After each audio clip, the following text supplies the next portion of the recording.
ঘটনার 24 ঘন্টার মধ্যে গ্রেফতার 3 অভিযুক্ত। নাবালিকা ধর্ষণের অভিযোগে 3 জনকে আটক করে মুঙ্গিয়াকামী থানার পুলিশ। চলছে জিজ্ঞাসাবাদ। লক্ষ্মী পুজোর রাতে বন্ধুদের সাথে প্রসাদ খেতে বেরিয়ে ধর্ষণের শিকার 16 বছর বয়সী এক নাবালিকা। ক্ষিতীশ দেববর্মা নামের এক যুবক ধর্ষিতার বন্ধুদের তাড়িয়ে দিয়ে নাবালিকাটিকে এক নির্জন জঙ্গলে নিয়ে যায়। ক্ষিতীশ দেববর্মা সহ অজয় দেববর্মা ও সুবিকাশ দেববর্মা সারা রাত ধরে ধর্ষণ চালায় ওই নাবালিকার ওপর।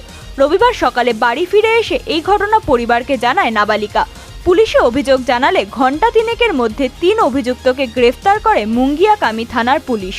ধৃত 3 যুবকের বিরুদ্ধে পক্সো এবং ভারতীয় দণ্ডবিধির অন্যান্য ধারায় মামলা রুজু করা হয়েছে। জিজ্ঞাসাবাদ চলছে 3 অভিযুক্তের।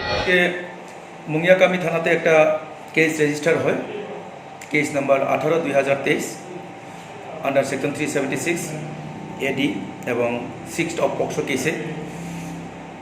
কমপ্লেন হচ্ছে যে গতকাল লক্ষ্মী পূজার প্রসাদ খেতে বেরিয়েছিল 2 বান্ধবী, দুজনেই 17 বছরের নিচে।